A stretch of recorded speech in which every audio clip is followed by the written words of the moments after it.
अस्सलामु अलैकुम वरहमतुल्लाहि वबरकातुह। मोहतरम भाइयों, बुजुर्गों और दोस्तों, ये हमारा इस्लाह मुआशरा का 272वां सबक है। मोहतरम बुजुर्गों, उड़ीसा के काला हांडी में 5 दिन पहले एक ऐसा वाक़या पेश आया जिसने पूरी दुनिया को हिला के रख दिया। वहाँ पे कोई सोनामी का जलजला नहीं आया, कोई साइक्लोन, कोई आसमानी आफत नहीं आई। हादसा ये पेश आया, एक गरीब आदमी, एक आदिवासी जिसका नाम दाना मांझी था, वो अपने बीवी को इलाज के लिए अपने करीब के शहर में गवर्नमेंट हॉस्पिटल में लेकर गया। वो बेचारी का वहाँ पे इंतकाल हो गया। इंतकाल होने के बाद में दाना मांझी ने हॉस्पिटल के डॉक्टर्स और मैनेजमेंट के सामने ये रिक्वेस्ट की कि मेरा गांव यहाँ से 60 किलोमीटर दूर है, मुझे मेरे बीवी को गांव ले जाने के लिए गवर्नमेंट की एम्बुलेंस दी जाए। और उसका मांगना बिल्कुल हक था, क्योंकि हमारी गवर्नमेंट खुद टीवी के ऊपर एडवर्टाइजमेंट करती है कि 1088 डायल करो और गवर्नमेंट की फ्री में एम्बुलेंस से तुम फायदा हासिल करो। क्योंकि हमारी गवर्नमेंट खुद टीवी के ऊपर एडवर्टाइजमेंट करती है, हमने शेतकरी और किसानों के लिए ये ऑफर की है और वो ऑफर की है और ये फायदे वाली स्कीम निकाली है और उनके लिए इंश्योरेंस निकाला है और उनके लिए हमने खेती बीमा निकाली है। क्योंकि हमारा पीएम साहब जो है वो खुद 15 अगस्त को लाल किले की फसील पे खड़े रह के पूरे दुनिया के सामने ये ऐलान करते हैं, बोले हमने देशवासियों के लिए हॉस्पिटल के अंदर अभी अपॉइंटमेंट और एडमिशन के लिए ऑनलाइन सिस्टम कर दिया है। मगर मेरे मोहतरम बुजुर्गों, बोलना बहुत आसान है, प्रैक्टिकल में ये एक चीज भी नहीं है। प्रैक्टिकल क्या है मैं आपको वो बताता हूँ। प्रैक्टिकल में दाना मांझी जो है वो 10 घंटे तक हॉस्पिटल मैनेजमेंट और डॉक्टरों के सामने गिड़गिड़ाता रहा, मगर उन्होंने उसको एम्बुलेंस नहीं दी। हॉस्पिटल गवर्नमेंट का, एम्बुलेंस गवर्नमेंट की, और दाना मांझी वो गरीब जिसका नाम का एडवर्टाइजमेंट टीवियों में दिखाया जाता। मजबूर होकर उस आदमी ने अपने बीवी की नाश को अपने कांधों के ऊपर रखा, और कांधों पे रखने के बाद में वो वहां से चलने लगा। उसके साथ उसकी मासूम बेटी भी थी जिसकी उम्र 12 साल होंगी। वो देख रही है ये मंजर कि मेरा बाप मेरी माँ की नाश को कांधे पे रख के गांव की तरफ चल रहा है, और हमारे हिंदुस्तान के भड़वे और हमारे हिंदुस्तान के नामर्द हिजड़े वो रोड के दोनों साइड में खड़े रह के तमाशा देख रहे हैं। और कुछ कुछ जो ज्यादा एक नंबर के नामर्द और हिजड़े थे वो अपने मोबाइल निकाल के शूटिंग ले रहे हैं इस मंजर की।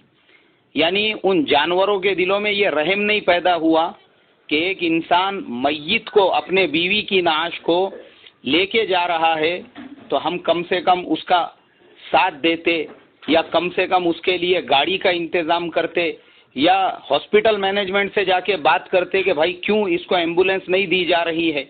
मगर कोई उसकी तरफ से आवाज उठाने को खड़ा नहीं हुआ। और उसके बाद में वो जो दाना मांझी था वो अपने बीवी की नाश को लेके चलता रहा, और 12 किलोमीटर तक वो उसको अपने कांधे पे उठा के चलता रहा। मैंने जब ये वाकया पढ़ा तो मुझे तो इतना अफसोस हुआ, मैं सोचने लगा कि हमारे पीएम साहब माशाल्लाह, अगर मुकेश अंबानी की जो बीवी है नीता अंबानी, उसके सर में दर्द हो जाए तो हमारे पीएम साहब फौरन ट्विटर के ऊपर ट्वीट कर देते हैं। और अगर अमिताभ बच्चन के जैसे फिल्म स्टार के घुटने में दर्द आ जाए तो फौरन पीएम साहब का ट्विटर के ऊपर ट्वीट आ जाता है। और अगर किसी बड़े मिलेनियर या सेलिब्रिटी की तबीयत खराब हो जाए तो पीएम साहब फौरन ट्विटर पे आके उसको दुआएं देते हैं। तो जब मुकेश अंबानी की बीवी नीता अंबानी और अमिताभ बच्चन और दूसरे सेलिब्रिटीज अगर वो पीएम साहब को वोट देते हैं, तो दाना मांझी के जैसे गरीबों ने भी तो वोट दिया है। अगर नीता अंबानी, अमिताभ बच्चन और दूसरे सेलिब्रिटीज के पास में इंडिया का आधार कार्ड है तो दाना मांझी के पास में भी तो वही आधार कार्ड है। इनमें और उसमें फ़र्क क्या है? फ़र्क सिर्फ एक चीज़ का है कि ये लोग मिलेनियर है, सेलिब्रिटीज़ है, इनके पास में दौलत के ढेर लगे हुए हैं, और वो दाना मांझी बेचारा एक कबाइली, एक गरीब इंसान है जिसके पास में बीवी को गाड़ी में ले जाने के लिए पैसे तक नहीं है। तो ना हमारे पीएम साहब के पेशानी पे अभी तक बल आया, ना हमारे बड़े मिनिस्टर्स ने, और ना हमारे वो टीवी न्यूज़ चैनल्स कि अगर किसी फिल्मों में नाचने वाली को बच्चा होने वाला है और वो प्रेग्नेंट हो जाए तो वो 2-2 घंटे के प्रोग्राम इसके ऊपर दिखाते हैं कि फलानी प्रेग्नेंट हो गई, फलानी प्रेग्नेंट हो गई, फलानी प्रेग्नेंट हो गई, और ऐसे उछल उछल के उसकी न्यूज़ बताते हैं जैसा कि खुद इनकी अम्मा को बच्चा होने वाला है। और वहाँ पे वो दाना मांझी जो था 12 किलोमीटर तक अपने बीवी की नाश को कांधे पे उठा के चलता रहा, किसी के पेशानी पे बल नहीं आया।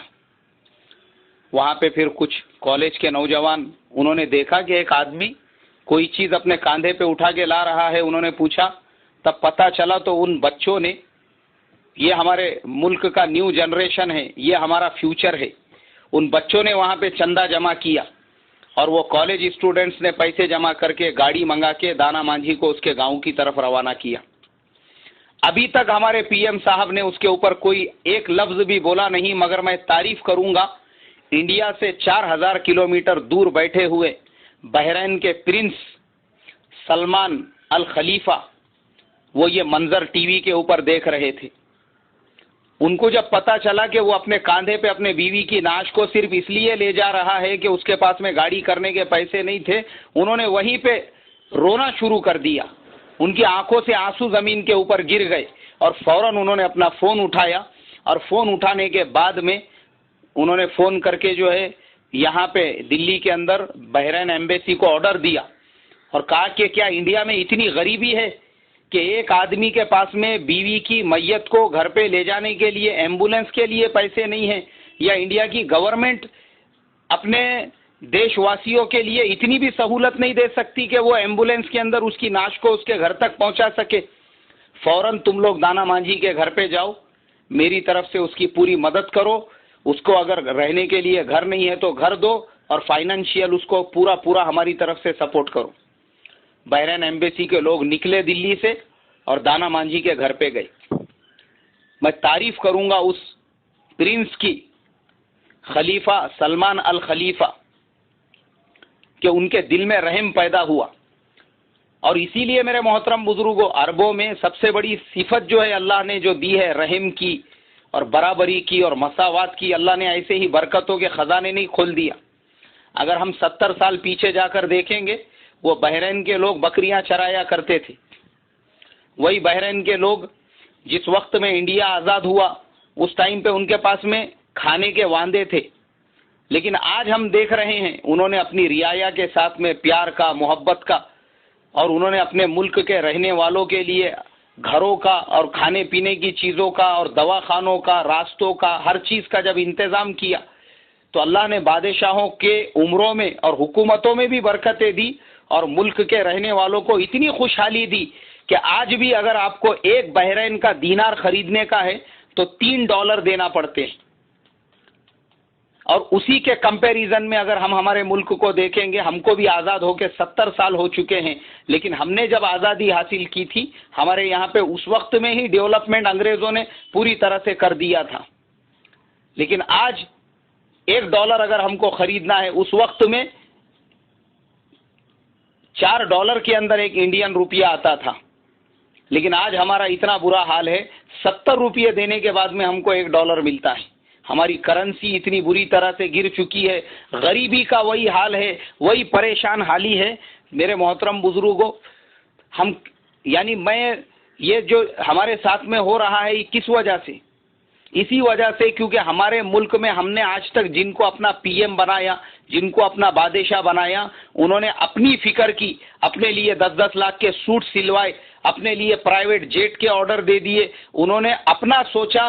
अगर वो तुम्हारा मेरा भी सोचते थे तो मुल्क में वो भी तरक्की करते थे और मैं और आप भी तरक्की करते थे। बस मैं आप तमाम लोगों से यही कहूँगा कि देखो, ये जितनी भी बातें हैं, एडवर्टाइजमेंट करना और भाषणबाजी में फेंकम फाक करना और लोगों को हरे हरे बाग दिखाना, ये सिर्फ तुम्हारी मेरी आंखों पे धूल झोंकना है।